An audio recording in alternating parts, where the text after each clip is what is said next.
Now, since every research project, and for that matter, every research proposal and dissertation start with a good research topic, let's spend a few minutes to speak about qualities of a good research topic, as well as the process through which one identifies one for their dissertation.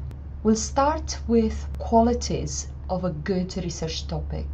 There are 4 in total, and they start with a personal interest in the study. It is very important that you feel motivated to conduct research in your chosen topic, and it's even more important that you sustain this motivation for about 6 months. That's how long it takes from the moment you formulate that research topic in writing, in this course, to the time you submit your dissertation. Secondly, a good research topic brings a contribution to knowledge. This basically means that a strong research idea should pass the so what test. And to do so, you need to think about the potential impact of the research you're proposing. What is the benefit of answering that research question? Who will it help and how? If you cannot make a definite statement about the purpose of your research, it is unlikely that you will end up with a good research topic. So do spend enough time thinking about those issues, thinking about the contribution it brings to theory, but also to practice and to research. The third quality of a good research topic is that it is specific.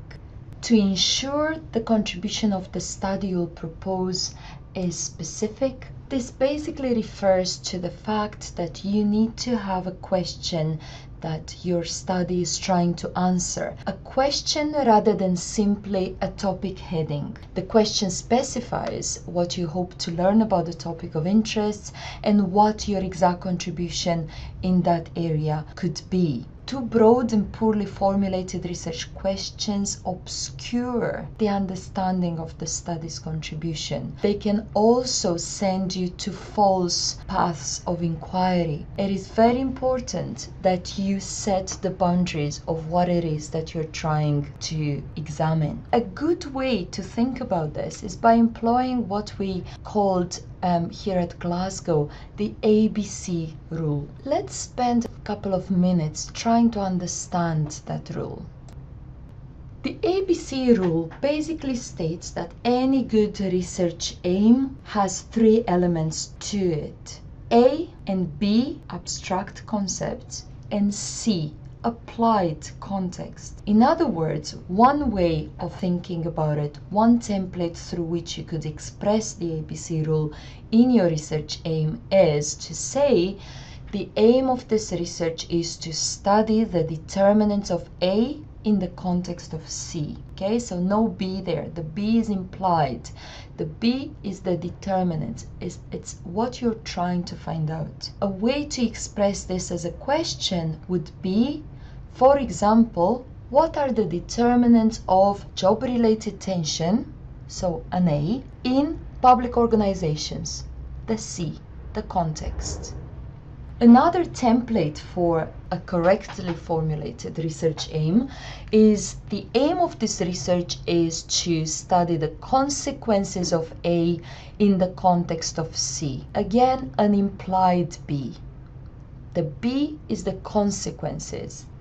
A way to express this as a question might be, what are the consequences of, for example, job-related tension, A, in public organizations? C. A third template through which you could express your research aim might be, the aim of this research is to study the relationship or the link between A and B in the context of C. A way to express this as a question might be, what is the relationship or the link between, for example, job characteristics and job-related tension in public organizations?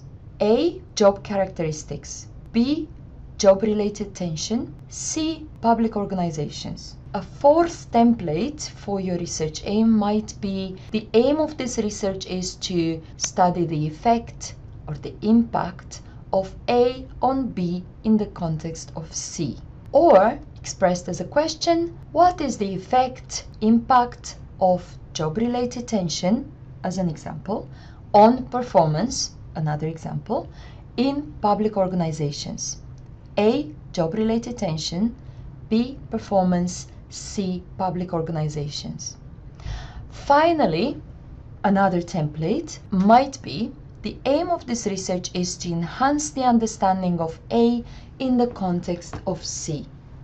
Or, how does job-related tension affect people working in public organizations?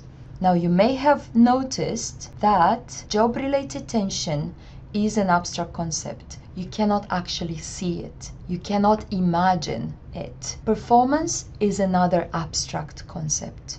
You could see performance in, for example, number of hours worked, but this could be one indicator of many for performance. Performance as a term is a concept, an abstract concept, therefore could be A or B. It cannot be a C. C is a practical context, which in this example is depicted by public organizations. Other contexts could be the banking industry, the manufacturing industry, the hospitality industry in India. There is a plethora of contexts, and choose one you're interested in. So we said that the third essential quality of a good research topic is that that topic is specific, is that it entails a specific research question. The fourth one is that that research question, that research aim is feasible, and it leads to a feasible research design. This is because you need to be realistic about the scope and scale of your project. The question you ask must be within your ability to tackle. For example, are you able to access the kind of data you need to answer your question fully? Are you able, do you have the skills to undertake the data analysis that you require? Can you do the project within the limited time and resources available to you? Sometimes a research question may appear feasible, but when you start doing field work or when you start looking at the data, it appears like too much to be handled. Well, then at that point you will need to take some decisions, some amendments, and develop a contingency plan with your supervisor, anticipating any further problems and tackling any existing ones. Now, the process of identifying a research topic with all those four qualities about it, that the subject is interesting, that the research questions are specific, that they are important and bring a contribution to the existing body of knowledge, and that the project they entail can be carried out within the existing skills, time, and resources available to you. This process is a reiterative one. It starts with establishing the area.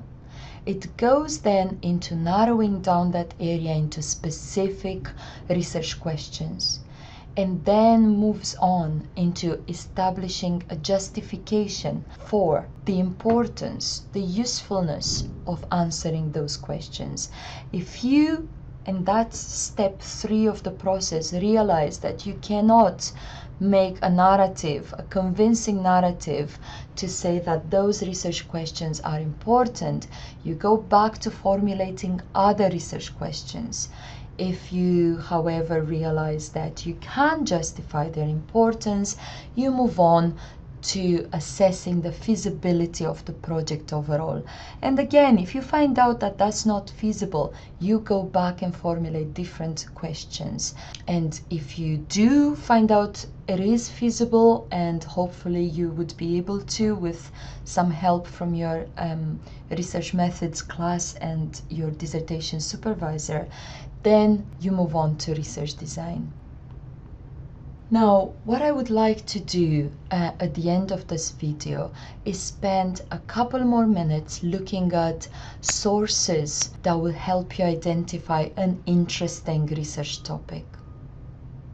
One obvious source is your personal experience and your personal interests. We all have them and we are intrinsically motivated to pursue them. So look at those first. You could look at problems faced by organizations in practice. How might you find out about them? From the news, for example. From the academic literature. There are often interesting examples being given there or interesting case studies that may well appeal to you too. You could also find interesting ideas from your lecture slides. We offer examples on our lecture slides to illustrate theory, and some of those examples may well appeal to you. Discussions with more experienced researchers in the area. And finally, other students' research projects. You don't need to worry about copying another existing research project. It is about just looking at the research topic. Now, this diagram depicts in short the things we've been talking about and the things covered in terms of sources of ideas and topics for your research. And hopefully you'll find this useful to start thinking seriously about what it is that can sustain your interest for a number of months, and what research questions and research aim you can derive from that general first idea.